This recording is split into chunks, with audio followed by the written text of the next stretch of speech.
Hi, and welcome to Community Hotline. My name is Monica Weitzel. We're here in Gresham at MetroEast Community Media. Thanks for joining us tonight. We have a full show, and we're going to start out talking with Elders in Action, a very highly respected organization here. And representing Elders in Action, we have the Executive Director, Barbara Bernstein. Thanks for being here, Barbara. Thank you for inviting me. It's lovely, lovely to see you again. You have your hands in lots of different areas, and advocacy work and volunteer opportunities and all sorts of things. Tell me a little bit, if you can, just about the history of Elders in Action, why it started and what it is you do. Sure. Elders in Action actually began as the Portland Multnomah Council on Aging, and we started with advising the City of Portland and Multnomah County. So actually, we're turning 50 and 20 at the same time, because after 30 years, we became a 501c3. Okay. So the volunteers that were involved in the work decided that we could expand our scope geographically. So initially we were serving Multnomah County, but now we serve the Tri-County area, and also expand our programs. So we started with giving advice to elected officials in the city and the county, and now we have an array of programs that we deliver to the community. So yes, you're right. We're an advocacy organization, an education organization, and a service organization. And busy all the time too, because there's always a lot going on. And as the baby boomers, you know, me Right. and a lot of the others out there are aging. That's right. The demographics are just getting That's right. older and older. So there's lots to do. Lots it's to do. very exciting. The population is aging and becoming increasingly diverse, and we're always involved and looking for ways to serve the community. So there are lots of opportunities to do that. Good. What are some of the new things happening at Elders in Action? Is there anything new that we should know about?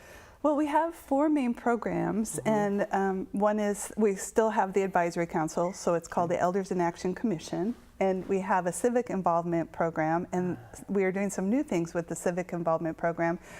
Currently, we have a collaboration with Ride Connection, so we have a new staff person, and she's working with new immigrant population to help them learn about the resources that are available to older adults in our community. And with Ride Connection, we're educating them about the different programs that they can use to get transportation. So not just riding the bus and learning how to use the MAX, but also learning about programs that will allow a friend to take you for a drive and get reimbursed for that. So there's lots of really great resources in the community, and we want to be a link to those resources for all older adults in our community. I think that's great. I know that for new immigrants and people that are new to our area, that there are a lot of services for parents of children going into schools.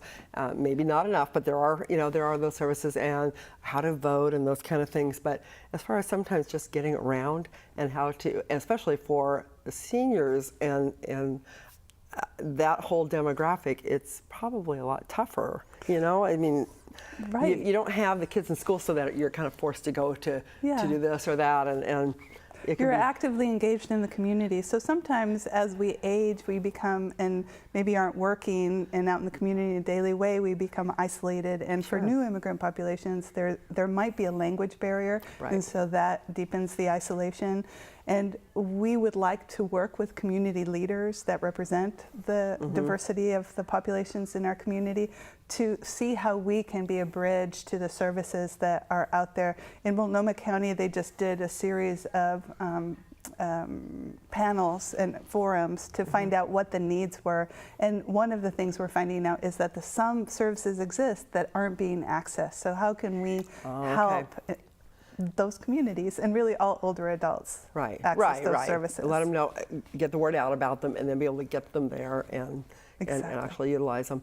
Yeah, it can be very difficult. And language would obviously be an issue. I know that a lot of times that populations, as they move in here, they have their churches. You know, a lot of times it's their religions that kind of keep them together. But that also, if it's a totally different religion than everybody else in your neighborhood, maybe you don't get to know those people or get to know what else is out there and available. So that's right. So we're learning new ways of reaching out to the communities. We can't rely on just emails and flyers and Facebook. We have to really get out there and meet people one-to-one. So maybe meet them at churches where they gather. Maybe host cafecitos, get together for coffee and just have informal conversations with them about what their needs are and how we can help serve them. So how can we link you?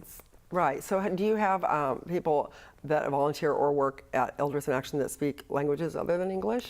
We do. We have a few, but we don't have enough. Okay. So I will say that. We have a couple people on staff that speak Spanish, and we just recently hired a woman who's from Nepal, and so she is working with some Bhutanese, but also used to work for IRCO, so has access to and entry into quite a diverse array of communities. And we do have some volunteers that speak Russian and French, and so there are a few, but not nearly enough for the need that's out there. And so we are hoping, well, another point is that as the housing crisis continues to push older adults out of the center where the services are, we're looking for volunteers who can help us provide services to older adults. Can I tell you about the Personal Advocate Program? Sure. So the Personal Advocate Program links older adults in need with older adults who are volunteers, and they help them problem solve. So together they might navigate a system, and we are hoping to build that core. Right now we have about 70 people dedicated to that work, but we need to expand our volunteer services to East County in particular.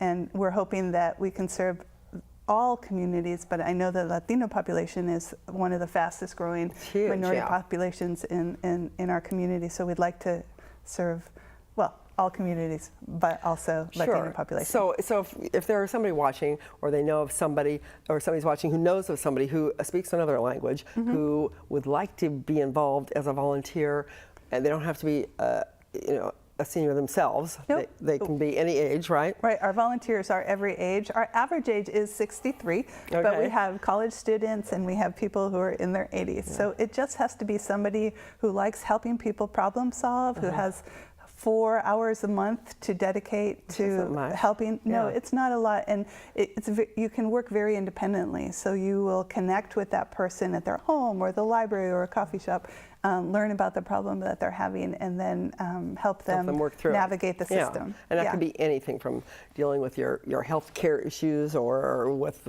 getting a ride somewhere, or the legal system, or whatever, right? I mean, we're not lawyers, and but you we might be able to don't help necessarily drive people, but we will link them to the services that are out there, and that's what it is. And that's huge. Yeah, it is. Huge and help. we also will help for other things, like for instance, if they're having issues with filling out paperwork or navigating the system, or they have a bill that they've been wrongly billed, we'll help them kind of figure that out. Social security issues. Fraud issues, I know it's a big thing that we do a lot of education around fraud and identity theft, so that older adults can protect themselves from that. Huge service, I think. Thank That's really important, really important. Well, it's the volunteers that do the work. We have 8 staff, but what we're doing is really providing an environment for volunteers to serve their communities through our 4 main programs. So if you're an older adult who wants to be civically engaged, we hope that you'll contact us, and we look for opportunities for people to be able to serve their community. Great, and that's one of those things that keep people young And healthy is by keeping active after you've retired, so Right. that's important too.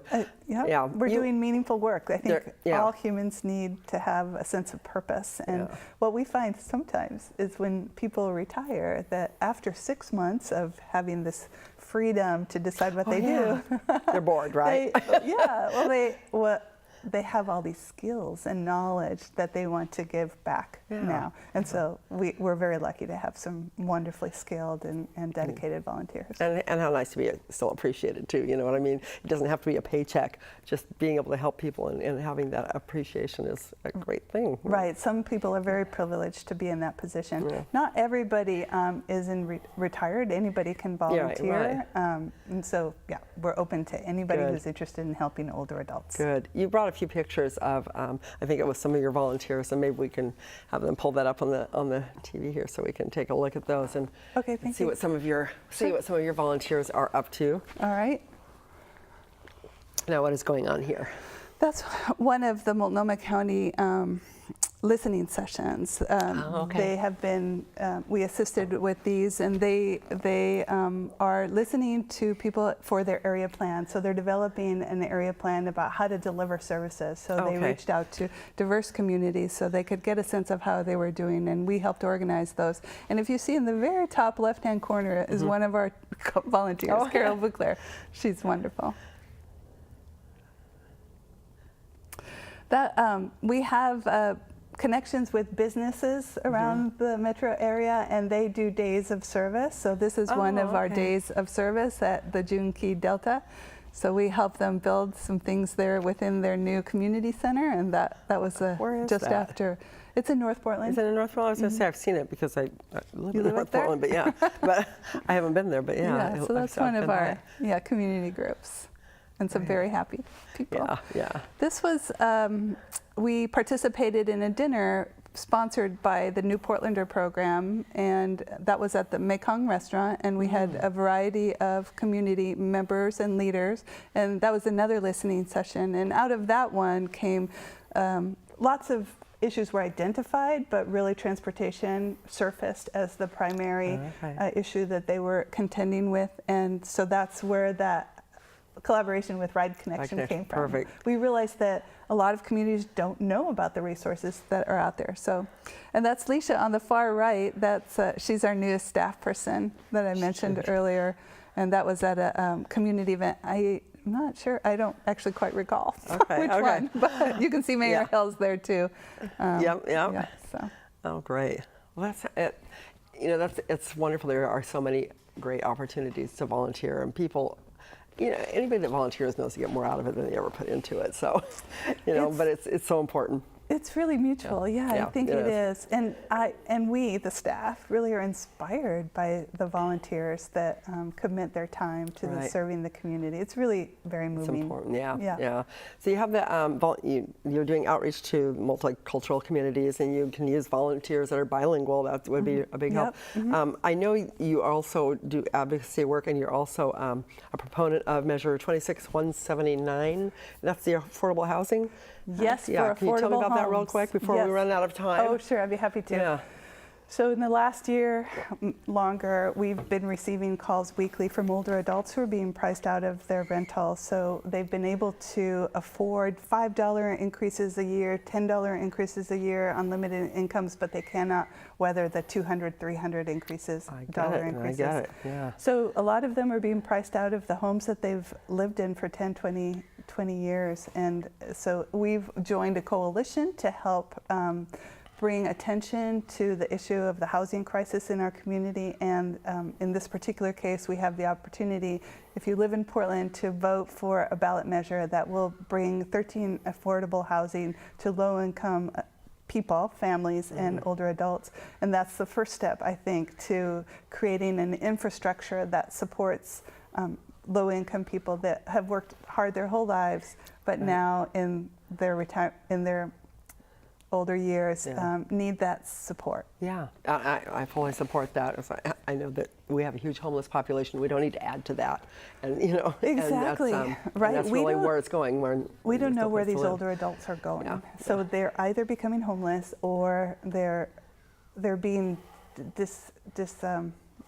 dislodged and displaced, and that causes incredible crisis in their life, and that affects probably your health and their everything health, else. their well-being, Yeah. everything. So. Well, thank you, Barbara. I appreciate the Well, work yes.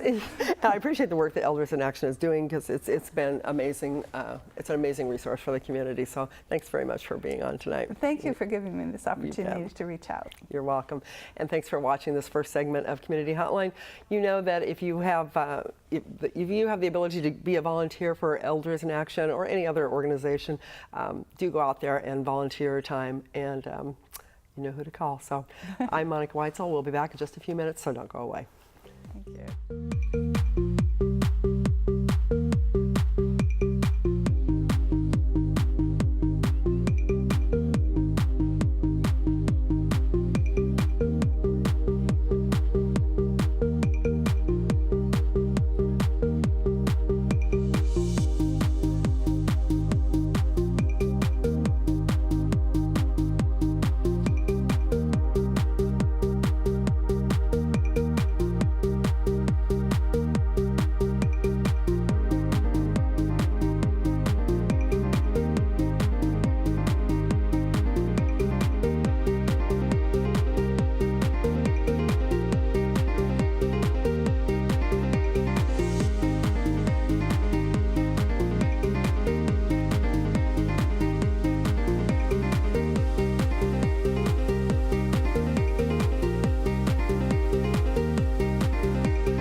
My documentary was more than I ever would have dreamed of doing. This is a community media station. It was phenomenal. Ready, camera, one. What is it about this place that makes so many different people come together? Ready, camera, two. Very professional, experienced people. You can use these industry standard pieces of equipment. Ready, camera, three. Take three.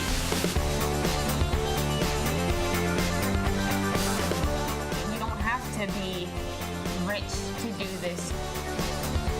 Open people's eyes to something they've never even thought of before. Cool stuff happens. It becomes this community. That's going to really change who's telling the stories and who's controlling the messaging.